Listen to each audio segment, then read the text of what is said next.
बच्चों होमोफोन्स के बारे में सीखेंगे। होमोफोन्स होता है स्पेलिंग अलग, उच्चारण समान और मीनिंग अलग होता है। जैसे बर्थ यानी जन्म, बर्थ यानी सीट,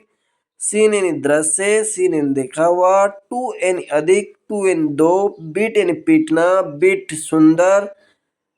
फिट यानी दावत, फिट यानी पैर, गेट दरवाजा, गेट यानी अकड़ कर चलना, फेर यानी सुंदर, फेर यानी किराया, मैन यानी मुख्य, मैन यानी घोड़े की गर्दन की बाल, राइट यानी सही तो राइट यानी लिखना, हियर यानी यहाँ तो हियर यानी सुनना, डियर यानी प्रिय, डियर यानी हिरण, पहले यानी बाल्टी, पहले यानी पीला, मीट यानी मांस, मीट यानी मिलना, रेज यानी किरण, रेज यानी उठाना, सेल यानी बेचना तो सेल यानी समुद्री यात्रा करना, टेल यानी पूंछ, टेल यानी कहानी, वेव यानी माफ करना, वेव यानी लहर, वेर यानी वस्तु, वेर यानी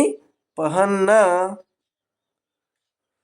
वेस्ट यानी बर्बाद, वेस्ट यानी कमर, वीक यानी कमजोर, वीक यानी सप्ताह, वेदर यानी मौसम, वेदर यानी यदि, वन यानी एक, वन यानी जीत लिया, नोज यानी नाक, नोज यानी जानता है, बीर यानी बालू, बीर यानी नंगा,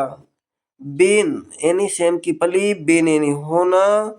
बाय यानी दोबारा, बाय यानी अलविदा, ब्रेक यानी टूटना, ब्रेक इन वन के ब्रेक,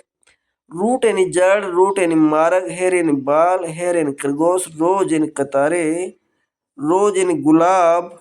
मॉर्न यानी प्रातः काल, मॉर्न यानी दुखी, वेट यानी गिला, वेट यानी पेना करना।